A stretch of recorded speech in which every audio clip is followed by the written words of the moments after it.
si Idol Madla, nakakahanga, may mga hawak, gandang linyada. Ika'y inspirasyon kung bakit hanggang ngayon ako'y palaging kumakarera. For today's video, check natin kung may similya etong itlog ni Kobe Leleng. Ayan nga, ayan, okay naman siya. Kita nyo mga kalapatid, so, diba, maayos siyang naglilimlim. Ang problema, may napansin nga ako. Ayan ha, try natin siyang paalisin ha. So, mukhang walang similya yung mga itlog niya kasi maliwanag. No need arawan. Ayan o, kita natin. Ito yung isa niyang itlog. Ayan o, clear na clear mga kalapatid. Makikita nyo na kagad na mukhang transparent ang itlog niya. Ayan o. So, kahit dito, ayan, dahil maliwanag dito sa area na to, ayan, dahil pinutol lang ni Tatay Madla yung mga puno dito, ayan, wala nang puno dyan. So, malinis na ang area natin.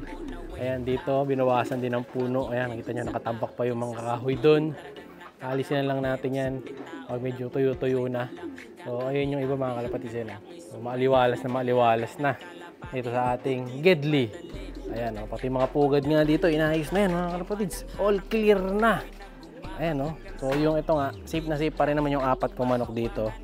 So, ayan mga kalapatids, apat sila, oh.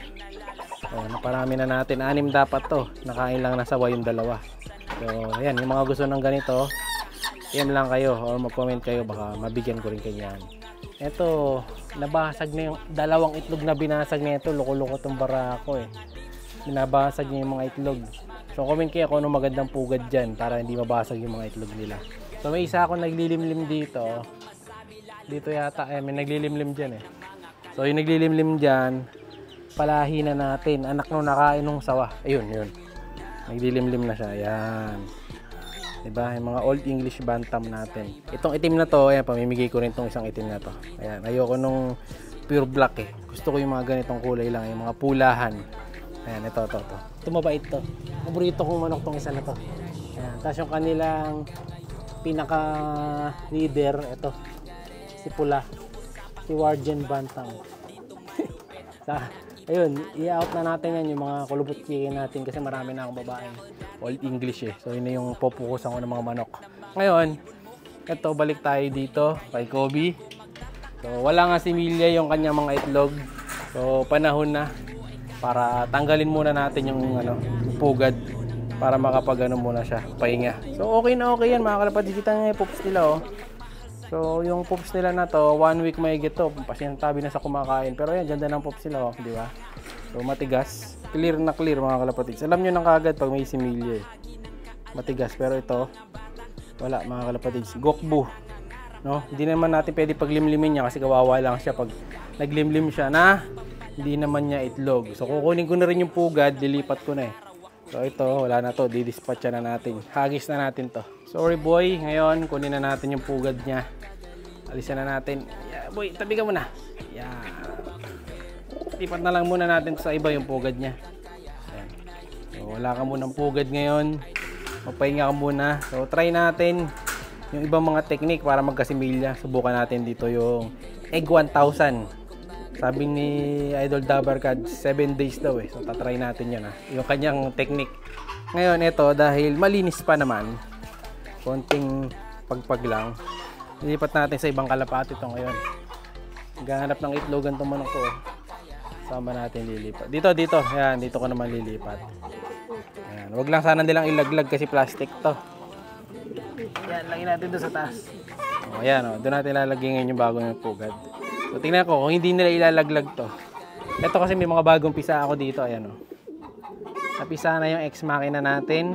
Cross dun sa Stitch Vandenbroek. Ayan. Pisa na. Pati to, yung itim mga kalapatids. Pisa na din. Ayan o. So, may isa pang itlog yan. Hindi pa lumalabas eh. So, lilipat ko yung isang anak na yan dito. Ayan. Tapos yung susubuan nila bale, yung nahuling napisa. Ayan. Dito naman, ito, may bago rin ako naglilimlim dito. Ito pinagpares kong bagong off color eh. Yeah, naglilimlim na sila. Ano na nila to? Day 3. Third day na nila na naglilimlim. So may isa pa akong bakante niyang bali dito. Ito naman, awatin ko na to. Hintayin ko lang umitlog ng susunod na clutch para mapares ko. Nasa iba yung mga yan. Meron silang 2 anak, blue bar saka white grizzle.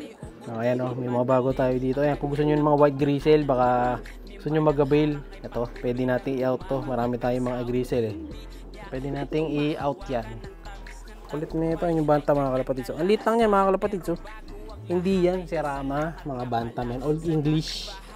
Ayan halos ganito lang sila pag nakatayo.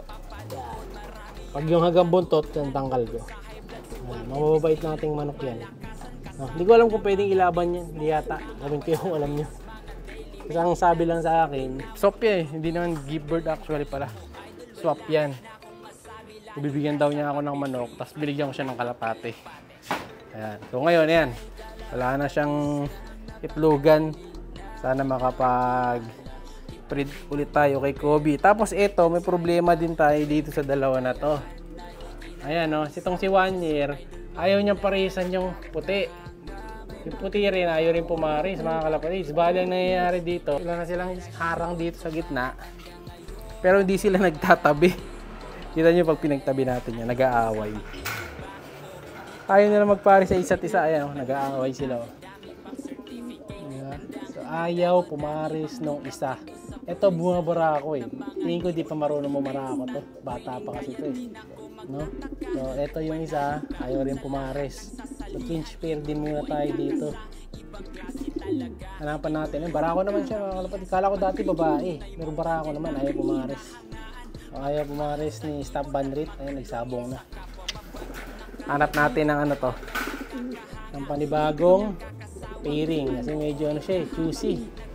LQ sila today. Lapit ka nga doon. Ayan mga kalapatid. Ayaw talaga nila magpares. Hindi ko lang kung bakit. Meron talagang ganyan. Yung mga nagtatanong din sa akin, bakit daw di nagpapares, ganyan. Minsan meron talaga mga kalapati na mahirap pagparisin. Meron mga lalaki na ganito na sobrang loyal ay pumaris sa iba. Meron ding mga hen na ganyan din sila. So hanapan natin ng ibang paparis yung dalawa na to. Pero dahil di naman nagbubugbugan masyado, dito muna kayo. So wala na akong bakante. Dito sa loob, nag-renovate din tayo ng konti. Yan, kita nyo, nawala na mga kalapatid yung harang doon sa gitna. Yung pinaka-plywood, inalis na natin mga kalapatids. Para sa ganon, medyo ma-preskon dito. Saka madilim kasi. Madilim talaga dito sa loob. Lalo yung trapal doon. So kailangan palitan yung bibilang ko pa ng pulley yan Kailangan nabubukas ng todo para maliwanag. Kita nyo pag pinatay ko yung ilaw. Ayan madilim. Mas madilim yan dati nung merong plywood doon. Pero ngayon, mas maliwanag ng buhay nila dahil wala na yung plywood. Saka itong ilaw, kailangan malipat yan dito sa parteng gitna. Kasi pag inilawan ko, hindi gano'n nailawan yung mga nasa baba Nasa taas lang. So, kailangan lipat natin ito. Ito, all day long itong nakabukas malakas sa kuryente. Hindi naman kasi pwede ito, mahina So, tingnan natin kung may makuha tayong mas maganda. So, ayan ngayon, tuloy, open na open na yung mga nasa kabilang ibon. Ayan. Mas presko sila, saka nasisinaga na sila ng liwanag ngayon sa kabila. Diba? So, kasi to, lumang bahay natin to. Lumang bahay na ginawang loft. Ayan. Kaya ganyan ang itsura ng ating loft dito mga kalapatid. Lumang bahay natin kasi to. Ayan. Diba? So, ito yung dati nating tinitiran talaga dito ako lumaki. Ginawa lang natin kulungan ng kalapate. Kaya ang mas ideal talaga kung gagawa ng kulungan. Maganda yung yung medyo open, saka yung nakakapagbilad sila. Hindi ganito yung ideal na kulungan. Pero pag walang choice, okay na rin. O ayan, kita nyo. Diba? Mas nakikita na sila nung kabilang section. Saka mas nakakaikot na yung hangin. So, sobrang okay na yung hangin dito. Ayan. Kulang na lang talaga yung mga taratarapal kasi dahil nga lumidilim yung area. Ito nga, nilinis ko rin mga kalapatid sa inyo. Ayan, kita nyo. Bagong linis din yung mga lambat. So, linis-linis lang. Dito sa kabila. Ito, naka-off yung ilaw. Kaya medyo madilim. Dito, di ba, nagbe-breed din tayo dito. Kaso nga, inalis ko na dahil, yun nga, kulob din kulob din. Kasi nga, dating, natin to, di ba? Dating bahay nga yan. So, ayan. Dati may makalapate ko dyan. Saka dito. Yan, dati may lamang mga lovebirds yan. Pero inalis ko nga kasi medyo madilim-dilim. So, mas maganda yung ganitong klaseng open area. Ayan, Itong kagaya nito sa labas. Maliwanag. So, mas nakakarawan yung ibon. Mas mas kondisyon. So, kapag ang nangyari, ito kasing area natin, yung bahay natin na to, saka yung buong area natin na to, binibenta namin mga kalapatid. May plano kami lumipat ng ibang area, no? So saka ako nagkukwento sa inyo. For now, yun muna. Abangan nyo yung mga next na kukwento ko sa inyo dahil lilipat nga tayo. Plano natin lumipat pag nabili tong lupa natin dito. So pati yung dream loop mawawala na kasi lilipat nga tayo kung sakali, no? So sakaling mabili tong area. So kung may makilala kayong bibiling bahay diyan, naghahanap. So ito maganda to. So pwede kayong mag-chat sa akin sa page. So alam niyo na mga kalapatids ha. So titingnan natin kung magbibreed ulit si Kobe. Hahanapan natin. And then ito meron tayong itim. Nakasalang to sa ending natin para sa Sunday. So, sa mga gustong mabol, kung may slot pa, PM lang kayo. Bye! Siya'y kalapatistang napakagaling na kinakilala.